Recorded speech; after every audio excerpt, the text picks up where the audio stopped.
Hi, welcome to AIRPlay. I'm Coni Koepfinger. This week's program is a little different. It's showing the development process. We did this play as a full-length play back in November 2015, and now we're continuing with it. It's my play, so I'm experimenting with you with it. The theme of the play is the art and madness theme that comes up in several of my works, and this play in particular was done back in 2009 as a monologue. It was published in an international women's anthology, and so I decided to extend it in November, and we did it at Manhattan Rep, and now we did it again, and I've fit it to a model where I'm exploring a dialogue between a psychiatrist and a patient. And again, all the patients are artists, so I'm exploring the creative process. So take a look at this with me, and if you have feedback, feel free to put it on the website. Tell me if you think it works or it doesn't work. I'm always open. And as an interested listener or a participating playwright or actor, feel free to join us.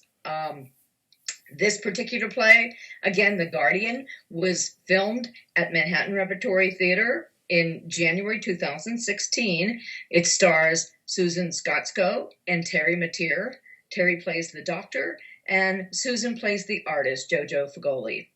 It was directed by Marshall Mays. Thank you.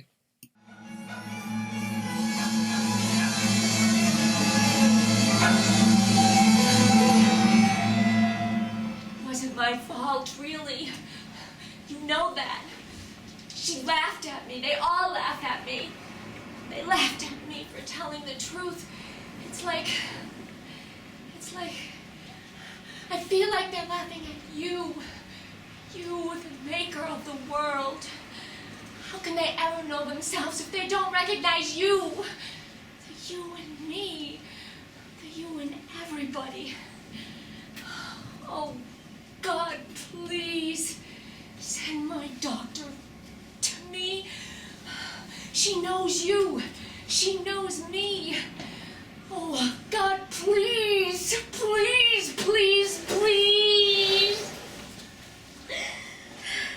Oh my God, Jojo! Oh, it came as soon as it could. My God, what happened? How did this happen? Oh, thank God, Oh my God, this report said that you attacked Dr. Riley. I couldn't believe it. I mean, you have no history of violence. Did you know she increased my meds right after you left? Right after you left, she put me on this new drug for anxiety. Like a fool, I confided in her. I told her about the voices. Oh my God, you didn't. She said I need to address my demons, that I'm too anxious. Geez, Doc, I'm up for a Pulitzer. Who wouldn't be anxious? It's like these people resent me. The report said that you grabbed her arm. I mean, did you? I mean, the report said that you kicked another patient. Jojo, I gotta know what's going on with you. I mean, of course there can be jealousy here. You're famous. I mean, come on. I mean, people love the eccentric artists, but as long as they're at a distance. I mean, when you tell the people in group that your story is real, you know, it kind of makes them uncomfortable. I mean, I know you're not going to lash out at me, but they don't. I mean, you've been working at this mania of yours for 12 years now. I know. I just don't see why I have to have a new doctor. Even if you have to limit your schedule, why should it affect me? Geez, Doc, I checked myself in for a rest. I never expected this. Please, get me out now. And I promise I will come to your office every day. Okay, all right. Dr. Riley said that you were mocking the group and the intention of the therapy. I was not. And she laughed at me. They all laughed at me. I wouldn't back down. I couldn't back down. She increased my meds saying I was hostile. I am not hostile. You know that. I had to defend myself. She wouldn't even let me finish my story.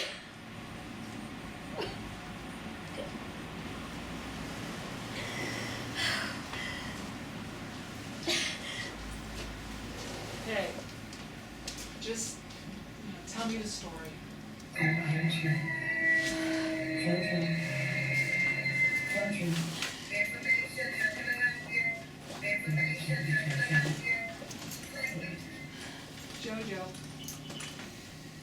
Jojo.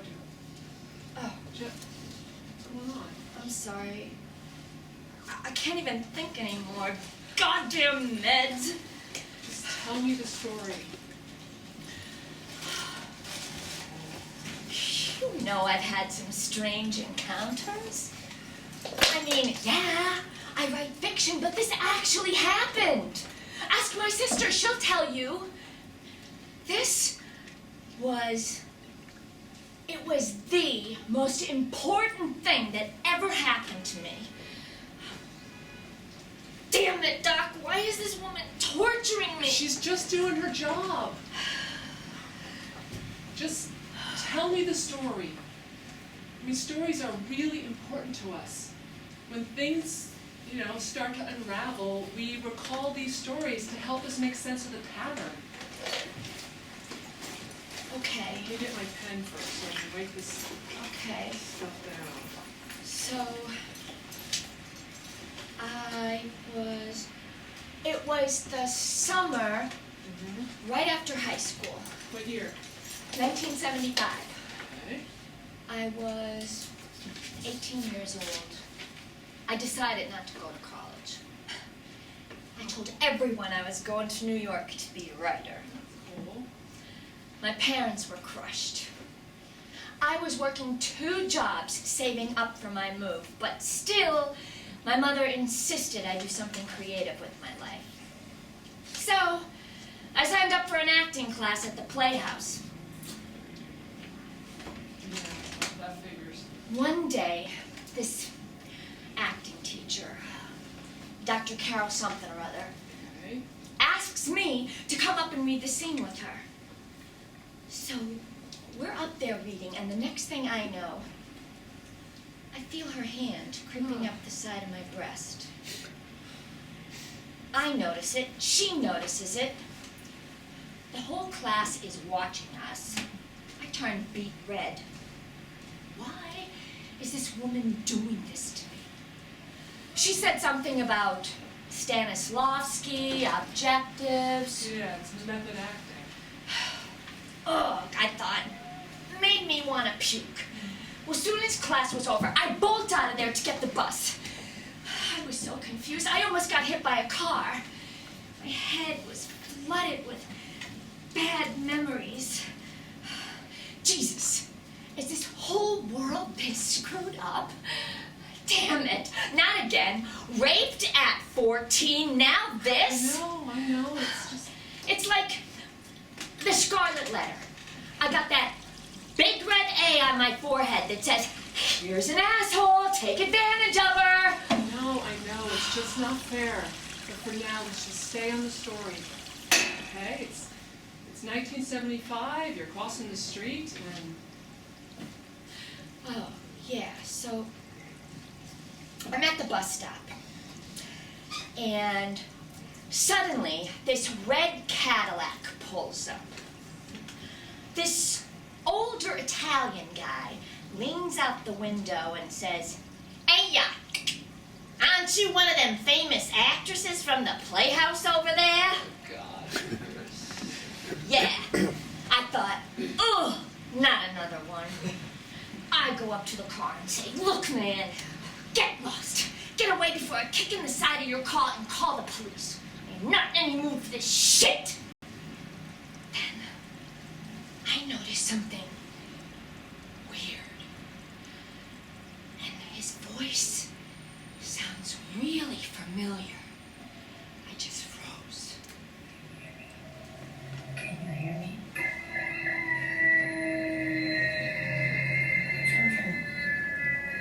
Jojo. Can you hear me? So, Jojo, tell me what happened with this man.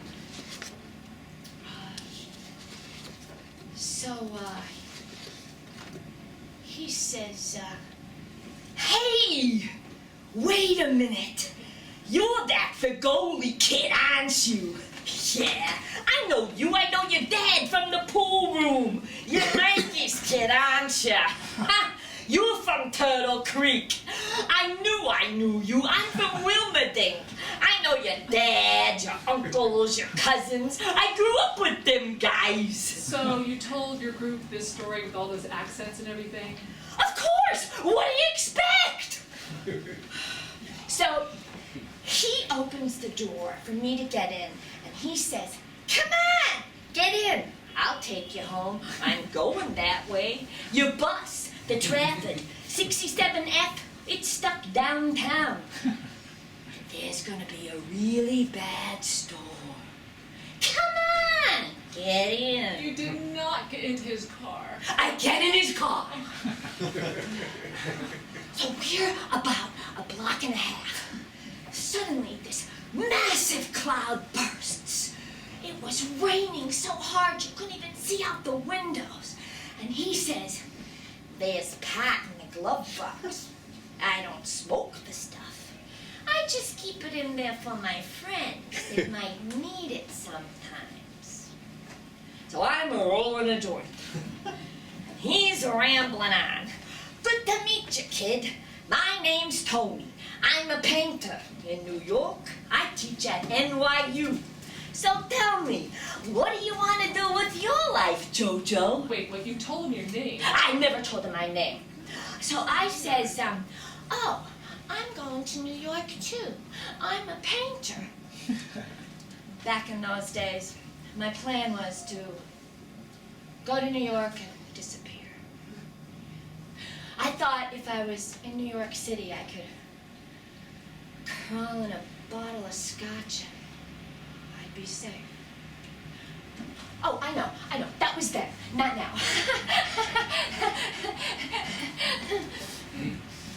Anyway, he says, "No, you can't go to New York. Not yet. You're too young, Jojo. That place will ruin you. Like my god kid. She comes over to the studio. She wants me to paint a portrait for her parents' 25th anniversary. She comes in, takes off all the clothes, and says, 'Hey, Uncle Tony, you want a screw?' I couldn't believe it. My god kid. Man, innocence swallowed alive. Jojo, you need to go away to school. You need to get away from here. You need to meet new people. You need to go far away, somewhere in the mountains." The next thing I know, we're on my street. The sun was out, like it never rained a drop. He pulled up right in front of my mother's house. I never told him where to go. I opened the door and I says, "Well, Tony, thanks for the ride and the pot and all the life advice." And he tapped my knee and said, "No problem, Jojo, it's my job." And I said, "Yeah, what's your job?" And he said, "I'm your guardian angel." I smiled and said, "Yeah, right." Then I put one foot on the curb and I thought, I better tell him how to get off my street. And when I looked back, he was gone. Then I heard my mother's voice. "Why are you coming that way? I thought you were getting the bus home." "I got a ride. Didn't you see me just get out of a car?" There was no car. My mom come out for the mail. Well, I followed her into the kitchen. My sister Michelle was doing the dishes. And I said, "You guys will never believe what just happened."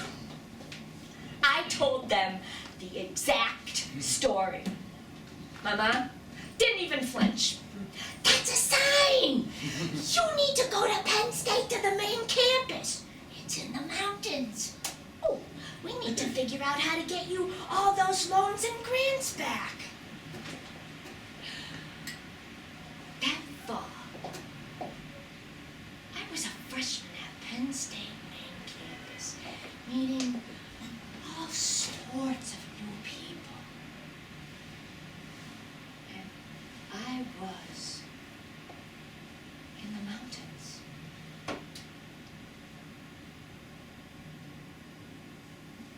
Jojo,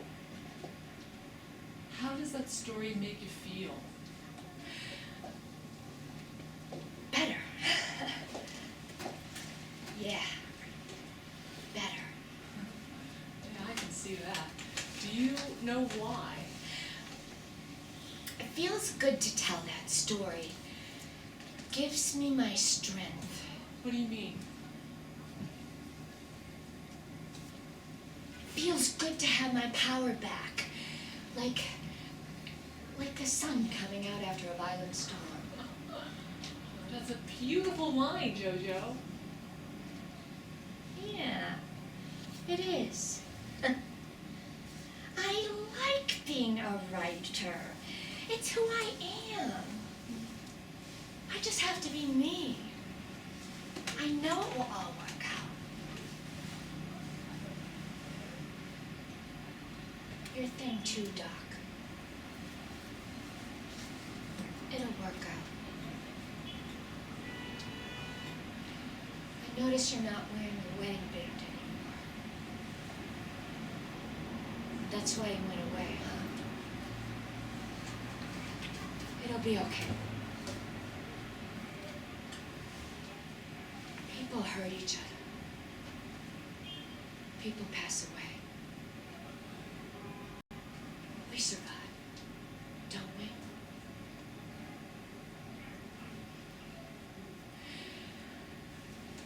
You know, Doc, I've been thinking. Yeah, I hear the voices. But they help me write some of my best work.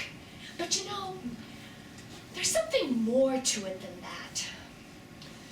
People pray, and everybody thinks they're talking to God. But what about him? How does he talk? We gotta stop these meds and get me out of here. You're gonna be okay. And you are. I'm here now, I am back.